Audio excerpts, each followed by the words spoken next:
All right, welcome back. President Trump reminding voters that he has followed through with the promises that he made on the campaign trail back in 2016. Every day it's promises made, promises kept. That's what it is. I've actually kept more promises than I've made. When did you ever hear that from a politician? Maybe never. But will that message get voters to the polls today? Here to weigh in is RNC spokeswoman Kayleigh McEnany. You have been busy. Everybody has been busy across the country. Today is the day. What do you think?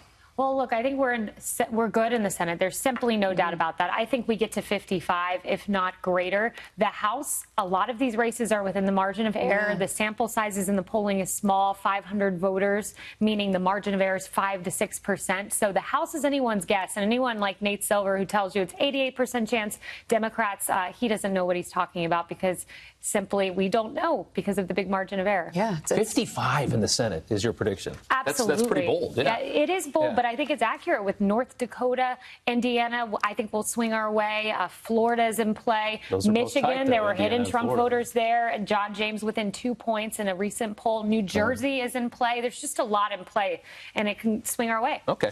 Let's talk some accomplishments here for a second that the president can use to sway these voters. Let's look at the economy. 4.2% growth in the second quarter of 2018. You've got a lot of jobs created. You can see there. The income at $61,000, that's ticked up. The former president's going around telling people that he kind of led the pathway for all of this success. But the president's arguing, hey, he gave us the slowest recovery since, what, the Great Depression? That's right. Yeah. Rob, that's spot on. And you look at the numbers, and the White House has put these out there.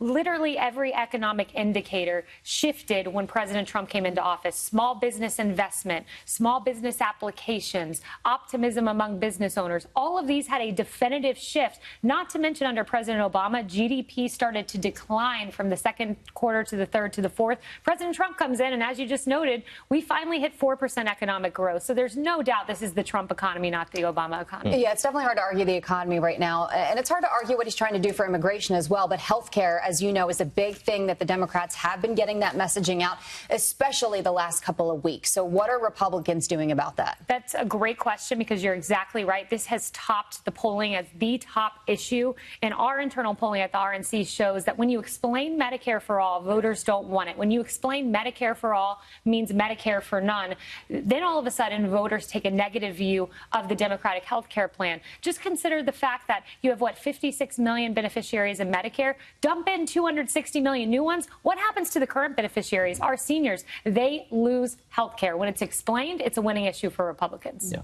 Obama's first midterm was a slaughter. I think he lost like 60 seats in the House, something like that, maybe even more. Today, there is a reasonable chance that the Republicans lose the House.